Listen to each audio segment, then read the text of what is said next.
cannot fit in the boxes. Stop it, quitting was never an option. Exhausted, this passion is never exhausted. And you cannot stop it, nah, you cannot stop it.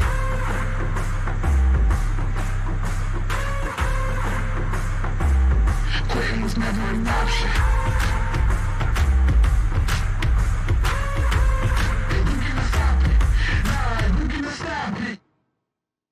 Now, what is the Sumerian Kings List? It's an incredible list of kings that ruled on planet Earth long ago. We're talking about very long ago. That time period or that time frame got put into dogma, into religious systems, and then they now say the planet's only that old. It's a farce and it's a joke, because we know we found things on this planet hundreds of thousands, tens of hundreds of thousands, and even millions of years old.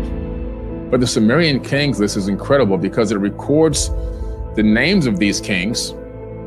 It records how long each king ruled, and it records the city that they ruled from. Okay? It records the city that they actually ruled from. Think about that.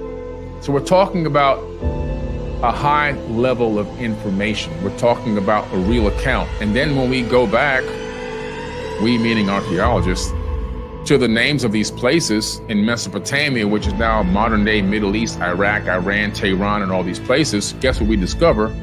We discover remnants of those ancient cities. They actually existed. We can see the remnant structures in the ground, buried by sand. Some sticking up above the sand, some underneath the sand, discovered through ground penetrating radar and LiDAR and everything else. So we know that these structures in these cities did exist, and the evidence, the physical evidence of them is still here today. I'm talking about everything through Assyria, Akkadian, Babylonian, Persian, all of that, Turkey. But I want to talk about the Sumerian Kings List because this is the most accurate list of kings in procession that exist with these extensive lifespans. The Egyptian Kings List actually only picked up around the 3rd dynasty because a lot of the information had kind of been lost. We kind of got the names here and there. We kind of got the dates through estimates of star alignments and some other accounts. But the Sumerian Kings List, right down the line, okay? Right down the line. And what's incredible about this is you discover that they even let some women rule at some point. So some women even had kingship over the planet. It's not ruling over a specific region of the earth, but over planet Earth itself.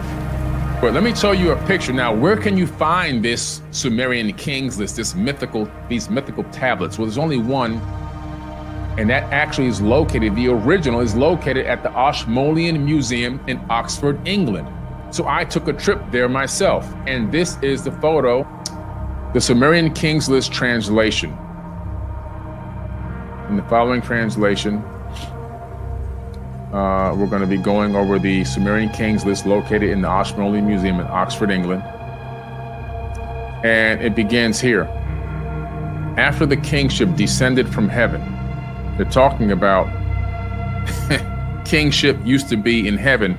Now, in these ancient references where you see heaven, they're not talking about heaven where the pearly white gates are. They're talking about heaven as meaning above the earth. And everywhere you see the word heaven, they're talking about these kingdoms that exist outside of Earth's atmosphere. After kingship had descended from heaven, meaning that kingship was being ruled from space, not from the planet itself. And we know that the Sumerian god Anu, A-N-U, who was the head god at one point, he didn't like coming down to the planet's surface. He preferred to rule from the sky. After the kingship descended from heaven, kingship was in Iridug. In Iridug, Alulim became king. He ruled for 28,800 years. Think about that. They record these years in shars. A shar is 3,600 years. His total amount of years combined, according to these people, was 28,800. One man. That's just the time he ruled. How about how long did he actually live? They had access to monoatomic gold, colloidal silver, the elixir of life that they always talk about in these tablets. They knew how to transfer their mind from one body to the next. They knew how to create clones of their own body in something called the halls of Amenti in rejuvenation chambers and transfer from body to body, living amongst men but unlike men, giving the impression to the people that they were eternal, that they were immortal. Then what happens? Alajar ruled for 36,000 years. The two kings, they ruled for 64,800 years. Then Iridug fell, and the kingship was taken to Batabiera. In Batabiera, Enmenluana ruled for 43,200 years. One person, 43,200. They didn't have the telomeres capped. Their telomeres aren't capped.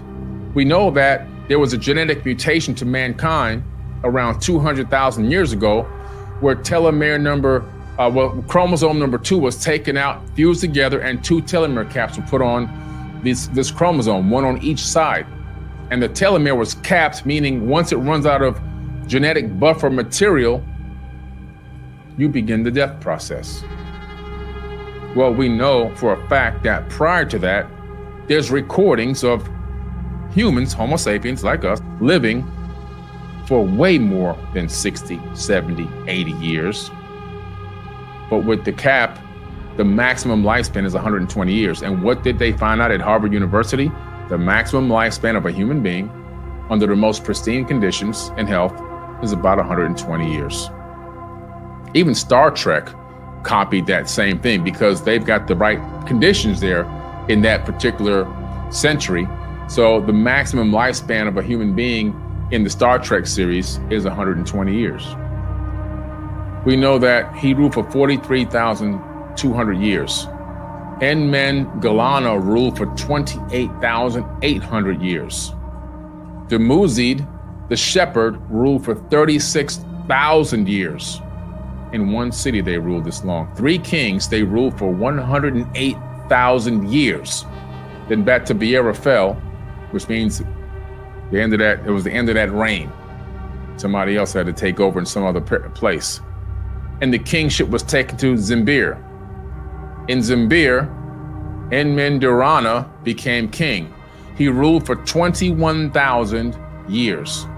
One king, he ruled for 21,000 years. Then Zimbir fell, and the kingship was taken to Surapag. In Surapag, Ubar Tutu became king, and he ruled for 18,600 years. One king. In 5 cities, 8 kings ruled for 241,200 years. Then the flood swept over the land. They didn't want you to know that people came here that looked like us, but that really weren't quite us. That not only did they come here, but they developed a breakaway civilization on Earth and they ruled here. But here you have a physical, actual piece of evidence. And then we can track back and we know these cities were real. And they're trying to say the Earth is 5,000 to 6,000 years old. Are you kidding me? Now, the flood swept over the land. So what happened was, after the flood swept over the land, they said, we got to change this up now. Now, first of all, when this flood came, this was a situation that was even talked about in the Emerald Tablets of Thoth, where there was a global flood. As a matter of fact, in the Emerald Tablets of Thoth, which I talk about in my book, Compendium of the Emerald Tablets, you can get it on Amazon or forbiddenknowledge.com. Thoth, in the opening scene, is talking to his father about the flood is finally beginning to subside. and that the rush of fountains have slowed down, and that ancient temples are coming up out of the mud. And his dad tells him to get a crew together and go to the land of Chem and rebuild civilization. So we know that this flood is real, and we have a flood account in every single civilization on every continent, every ancient culture on the planet. I believe there were potentially more than just one flood. Some were regional, some were global.